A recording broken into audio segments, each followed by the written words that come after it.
Ah. La máscara era una máscara que se colocaban ellos para que el sonido se proyectara hacia adelante. Entonces la máscara que usamos para ser reconocidos como individuos se llama personalidad. En acción es personalidad, por eso aceptamos un nombre, una identidad genérica, sexual, etc. ¿Verdad? ¿De qué material se les ocurre que podía ser esa máscara? En la época de los romanos, de los griegos. De los griegos. Piedra, yo qué sé. Piedra pesa mucho. Metal. Metal no papel. ¿De qué? Papel, papiro. Lo trajo Marco Polo de China. Lo hacían de cera, ¿ves? De cera. Claro, agarraban una ramita, la doblaban, la tapaban en cera y cuando se secaba la moldeaban, la pintaban con marmolina y les quedaba una estructura pintada de blanco que usaban como máscara o a veces de dorado, según por lo que quisieran pintarla o la obra que actuaban. Nosotros conocemos dos máscaras en el teatro: la sonrisa y la tristeza. También está la máscara neutra, pero también hay otras que representan la rabia, el susto, el terror, digo. Según lo que usaba, el actor o la actriz la iban cambiando. Por eso cuando el individuo se quita la máscara, se dice que es una persona sincera. Se quitó la cera. Ah, mira. ¿Vamos bien? El desnudarnos de esa manera a veces nos cuesta. Y Eric Berne, que es el creador del análisis transaccional, nos da una estructura de personalidad que es bastante práctica para entender algunas cosas. Dice que la estructura de personalidad tiene tres partes. El llamado padre interno, que acá me voy a disculpar. Padre es una mala traducción de parents, que es familia o grupo. Se le tradujo al español como padre, que fue un error y se fue repitiendo. Pariente, más bien. Parece que familia, pariente. Sí, pariente. En la integración del padre interno pueden haber personajes de historieta, aquellos que leíamos del mundo de Amici, ¿te acordás en el libro Corazón? Todos esos personajes que de una manera u otra nos hacían sentir que eran ejemplos de vida. En el padre interno archivamos el deber, ser, tener, hacer, conseguir, obtener, etc. En el niño interno guardamos el querer. Querer qué, querer ser, querer tener, querer obtener. Para el niño queremos. Cuando salimos con el niño el día del centro nos compramos cualquier cosa. Después nos preguntamos para qué lo compré. Bueno. Y en el medio hay una estructura que es el adulto. El adulto es el que nos determina la conveniencia. ¿Qué es lo que nos conviene? Como dijimos recién, al nacer el ser humano, nace solo niño o niña. ¿Estamos bien? Esa estructura, ¿tá? Es una estructura sin identidad. ¿Qué es lo primero que nos ponen al nacer? El nombre. Nos ponen una cintita, porque si no los demás bebés de la nursery nos dan otro. ¿Tá? Entonces, la primera pregunta que se hace el ser humano al llegar a la Tierra es ¿quién soy? ¿Cierto? ¿Quién soy? Segunda pregunta que se hace el ser humano, ¿a qué vine a este mundo? Y la tercera pregunta es ¿quiénes me rodean? Esas tres preguntas básicas tienen una sola respuesta, que son las caricias. Las caricias son estímulos físicos o verbales que te hacen sentir que vos existes. Las caricias te permiten delimitarte como ser humano y establecer algo tan importante como el yo-tú, para poder establecer el nosotros. Si yo no tengo caricia, ¿está claro? No tengo un límite entre los demás. Es como un océano de gente, de cosas, de personas, de puntitos. Por eso es tan necesario establecer ese límite entre yo y tú a través de caricias. El niño las necesita. Es lo que más necesita. Caricia.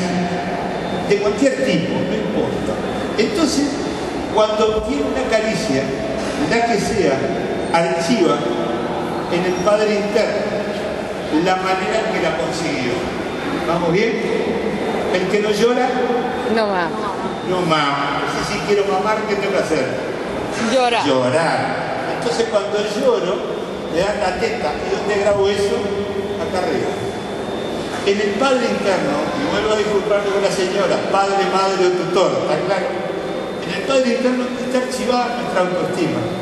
¿Está claro? Por ejemplo, si a mí me decís, ya Carlos, me compré una casa y quiero que me regales, siéntese en la cocaína. Es para todo. si me decís, mira Carlos, quiero que me regales un cuadro para mi casa, mi niño a quién le pregunta, al Padre Eterno, ¿qué hago? ¿Le regalo un cuadro o le regalo una pintura? En mi biografía está que cada vez que yo regalo un cuadro me lo agradecieron, lo festejaron, porque pinto bien. Entonces mi padre le dice a mi niño, regálaselo, no sientas miedo. ¿Está claro? O sea, cuando algo está registrado en mi biografía, lo que no siento es miedo. La biografía es lo que me dice que yo soy bueno para eso. Pero recién yo tenía la más perra idea de cómo prender un micrófono. En mi biografía está escrito que yo para esto no sirvo. No sirvo. Claro. Entonces, ¿qué fui a hacer? Pedí el permiso a pedir que el Padre Interno y otro me enseñara. Pero cuando vos no tenés permiso, entras mal. ¿Vamos bien? Y el otro día que mostraba esto mientras preparábamos esta charla, una película de Humphrey Bogart que se llama La Reina Africana. Sí. Humphrey Bogart va con una señora en una lancha y de pronto le da un beso y parece que lo miró una vez. Es como una crisis convulsiva que le viene cuando ves a una mujer. Entonces, ¿qué grababan nuestros niños en su Padre Interno? Que el beso de piquito era lo que se le daba a la novia. ¿Dónde grabamos eso? En nuestro propio Padre Interno. En nuestro Padre Interno está archivado lo que nosotros mismos a nuestro alrededor y que era necesario para ser reconocido como varón. ¿Los hombres lloran? No, en aquellos años. Entonces cuando mi niña le preguntaba a mi Padre Interno, siento una tristeza en la gran puta, ¿qué hago? Me enojate, le decía mi Padre Interno, enojate. Que la mejor forma de buscar la tristeza es la rabia. Los seres humanos habitualmente transformamos la tristeza en rabia. ¿Hasta ahí vamos bien? Por ejemplo, ¿quién lava la ropa en casa? En mi casa mi niño veía que la lavaba mamá. Entonces cuando yo iba a lavar la ropa mi vieja me entrenaba, no dejá que eso lo hacen ustedes. ¿Cuántas mujeres tenía que tener un hombre? ¿Una sola o varias? Cuanto más vivo, más inteligente. Y ese proceso es lo que grabamos en nuestro Padre Interno, que es el que controla a nuestro niño. Dentro de esta estructura está la educación a la simbiosis. Padre, adulto, niño, padre,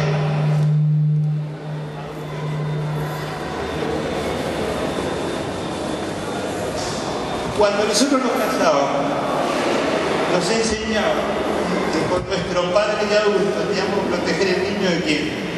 La esposa. En el modelo patriarcal de la esposa. ¿Vamos bien? Cuando le protegíamos el niño a la esposa, esto generaba una simetría, ¿cierto? ¿Es asimétrica esta relación o no? Absolutamente. Claro, pero la mujer con su padre y su adulto mimaba a nuestro niño. ¿De qué manera? Lavándole la ropita, haciéndole la comida y teniendo sexo. Entonces, esto se equilibraba hasta que nacían los niños. Al nacer el primer hijo, la mujer volcaba hacia el niño. Recién nacido, toda la protección, ¿quién quedaba solo? El niño del varón. Y un niño solo, ¿qué hace? ¿Perico? Barbalío. Cualquier cagada. Entonces no había control ético del padre. Quedaba lo peor de nosotros sueltos, como loco desenfrenado. ¿Y qué necesitaba ese niño? Un freno, una caricia. Caricias. Entonces, según el IBM, que es el que habla del transaccional, es lo mismo que te abracen o que te pateen. Me sirve igual. Caricias. Así desarrollamos nuestro modelo simbólico, descalificando necesidades de nuestro niño y descalificando capacidades de la compañera. Ese fue el proceso en que a nosotros nos llevó a reflexionar en determinado momento por qué me está pasando lo que me está pasando. Cuando empezamos a reflexionar desde ese lugar, nos dimos cuenta que éramos terribles pelotudos. Claro, porque transformábamos la tristeza en rabia, porque nunca teníamos permisos a pedir. Entonces éramos seres enojados, carentes de aquello que necesitábamos. Cuando empezamos a darnos el permiso a pedir, fue que empezó a formarse un grupo de reflexión. Cuando vimos que entre los demás varones existían las mismas necesidades, las mismas carencias, la misma educación, porque, les aclaro, señor, le dejo a mis compañeros, también tienen que hablar, el cerebro humano es como una pajita. Cuando tú chupás, no podés soplar a la vez. Entonces, si vos pensás no podés sentir. Es como un proceso continuado que me enseñaba Rosario en Salud y Enfermedad cuando hacíamos promoción. Decía, bueno, cuanto más sano estás menos enfermo. Cuanto más enfermo estás menos sano. Cuanto más pensás, menos sentís. Y cuanto más sentís, menos pensás. Cuando yo pienso, me estoy comunicando con ustedes de la peor manera. Imagínense una taza de oro, ¿tá?, llena de caca ajena y la huele. ¿Qué cara pone? Imagínense ahora la misma taza llena de hojas de jazmín. Respiramos y ¿qué hacemos? Sonreímos. Entonces lo que transmitimos en lo no verbal de nuestro pensamiento es un mensaje universal que le pega a todo el mundo. Entonces la primera que dice acá en el fondo, que dice que sí, mira, ¿cuántas veces yo di malos mensajes que me preguntaron qué me pasaba? Cuando te preguntan qué te pasa, ¿qué dices? Nada. Entonces nadie nos cree, es un neurótico. Entonces, bueno, evidentemente el pensar es mucho más peligroso porque aparte lo desconecta del sentir. O sea, arrancamos con el almanaque del año pasado, porque como estamos pensando, no nos estamos enterando de lo que está sucediendo en el momento. ¿Vamos bien? Entonces caemos en un aterrizaje forzoso, ¿verdad?, en un momento inoportuno y con una cara totalmente desencajada. Entonces, cuando en el grupo, que es un grupo de reflexión, nos entramos a conversar de las cosas que nos movilizan a todos, ¿verdad?, entramos a darnos cuenta de esa movilización personal que cada uno tenía coincidencia con algunas cosas que le pasaban al resto de los compañeros, que a su vez teníamos miedo de nuestras propias masculinidades se debilitaran, de hablar de nuestras vulnerabilidades, de cosas que nos habían hecho, nos habían pasado. Y cuando veíamos que eso era romper con paradigmas, romper con modelos, pero construyendo. Cada uno de nosotros, después que terminamos el grupo de reflexión, armamos un colectivo, que el objetivo del colectivo es seguir armando grupos de reflexión y que los compañeros van a profundizar el tema, es tecnificar la comunicación desde su La máscara era una máscara que se colocaban ellos para que el sonido se proyectara hacia adelante. Entonces la máscara que usamos para ser reconocidos como individuos se llama persona. En acción es personalidad, por eso aceptamos un nombre, una identidad genérica, sexual, etc., ¿verdad? ¿De qué material se les ocurre que podía ser esa máscara? En la época de los romanos, de los griegos. De los griegos. Piedra, yo qué sé. Piedra pesa mucho. Metal. Metal no papel. ¿De qué? Papel, papiro. Lo trajo Marco Polo de Chile.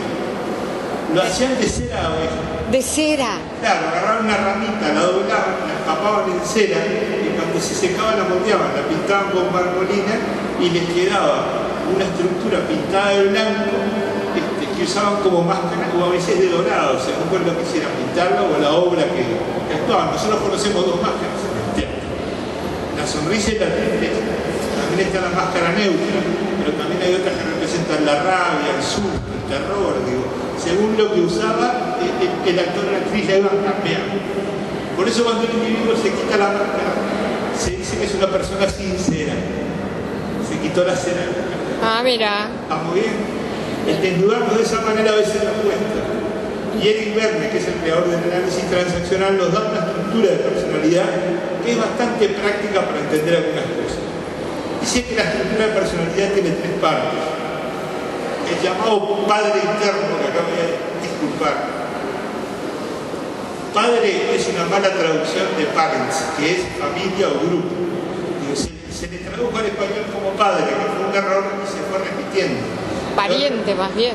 Parece que familia, pariente. Sí, pariente. En la integración del padre interno pueden haber personajes de historieta, aquellos que leíamos del mundo de Amici, ¿te acordás en el libro Corazón? Todos esos personajes que de una manera u otra nos hacían sentir que eran ejemplos de vida. En el padre interno archivamos el deber, ser, tener, hacer, conseguir, obtener, etc. En el niño interno guardamos el querer. Querer qué? Querer ser, querer tener, querer obtener. Para el niño queremos. cuando salimos con el niño el día del centro nos compramos cualquier cosa. Después nos preguntamos para qué lo compré. Bueno. Y en el medio hay una estructura que es el adulto. El adulto es el que nos determina la conveniencia. ¿Qué es lo que nos conviene? Como dijimos recién, al nacer el ser humano, nace solo niño o niña. ¿Vamos bien? Esa estructura, ¿tá? Es una estructura sin identidad. ¿Qué es lo primero que nos ponen al nacer? El nombre. Nos ponen una cintita, porque si no los demás bebés de la nursery nos dan otro. ¿Tá? Entonces, la primera pregunta que se hace el ser humano al llegar a la Tierra es ¿quién soy? ¿Cierto? ¿Quién soy? Segunda pregunta que se hace el ser humano, ¿a qué vine a este mundo? Y la tercera pregunta es ¿quiénes me rodean? Esas tres preguntas básicas tienen una sola respuesta, que son las caricias.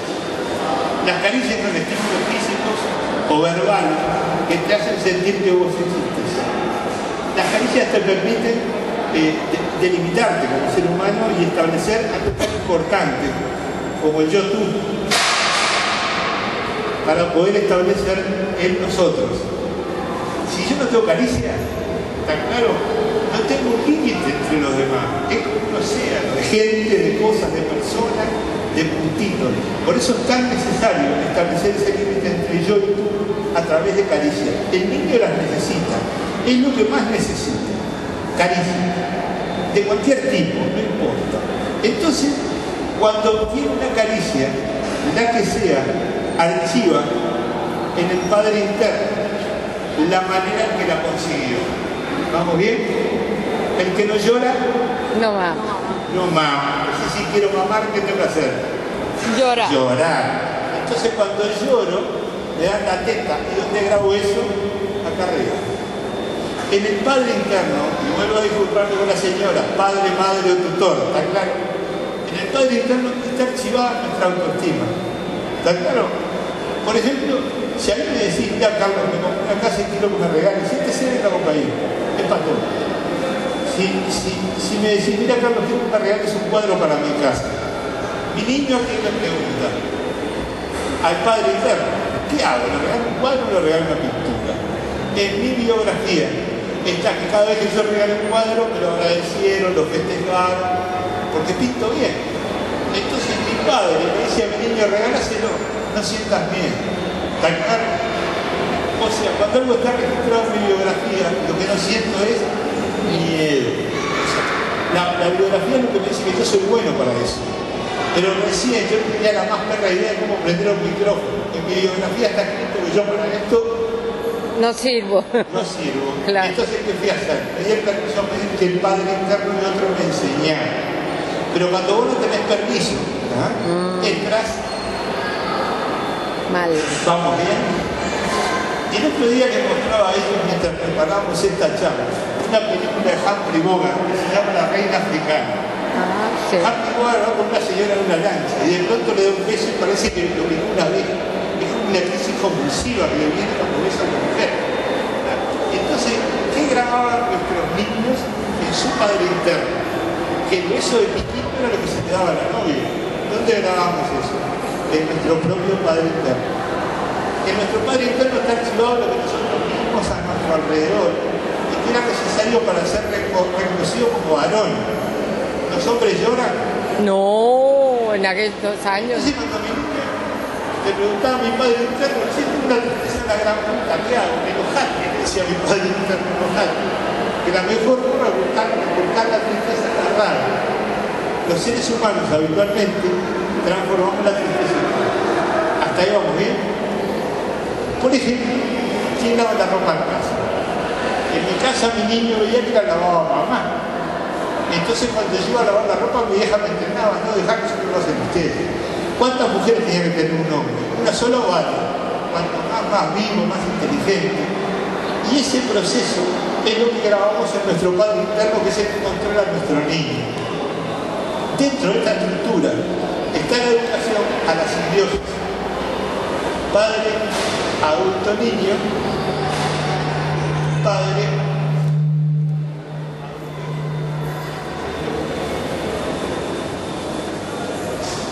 Cuando nosotros nos casábamos, nos enseñaban que con nuestro padre de adulto teníamos que proteger el niño de quién.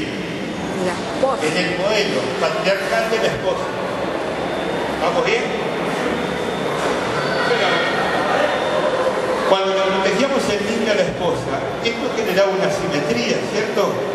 ¿Es asimétrica esta relación o no? Absolutamente. Claro, pero la mujer con su padre y su adulto mimaba a nuestro niño. ¿De qué manera? Lavándole la ropita, haciéndole la comida y teniendo sexo. Entonces, esto se equilibraba hasta que nacían los niños. Cuando nacía el primer hijo, la mujer volcaba hacia el niño. Recién nacido, toda la protección, ¿quién quedaba solo? El niño del varón.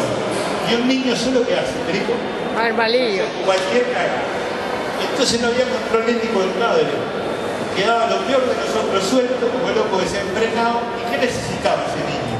Un freno, una caricia. Caricias. Entonces, según el IBM, que es el que habla del transaccional, es lo mismo que te abrace lo que te patea. Me sirve igual. Caricias. Así desarrollamos nuestro modelo hegemónico, descalificando necesidades de nuestro niño y descalificando capacidades de la compañera. Ese fue el proceso en que a nosotros nos llevó a reflexionar en determinado momento por qué me está pasando lo que me está pasando. Cuando empezamos a reflexionar desde ese lugar, nos dimos cuenta que éramos terribles pelotudos. Claro, porque transformábamos la tristeza en rabia, porque nunca teníamos permisos a pedir. Entonces éramos seres enojados, carentes de aquello que necesitábamos. Cuando empezamos a darnos el permiso a pedir, fue que empezó a formarse un grupo de reflexión. Cuando vimos que entre los demás varones existían las mismas necesidades, las mismas carencias, la misma educación, porque, les aclaro, señor, le dejo a mis compañeros, que también tienen que hablar, el cerebro humano es como una pajita. Cuando tú chupás, no podés soplar a la vez. Entonces, si vos pensás, no podés sentir. Es como un proceso continuado que me enseñaba Rosario en Salud y Enfermedad cuando hacíamos promoción. Decía, bueno, cuanto más sano estás menos enfermo. Cuanto más enfermo estás menos sano.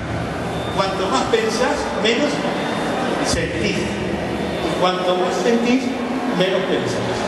Cuando yo pienso, me estoy comunicando con ustedes de la peor manera. Imagínense una taza de oro llena de caca ajena y la abuela. ¿Qué cara pone? Imagínense ahora la misma taza llena de hojas de jazmín.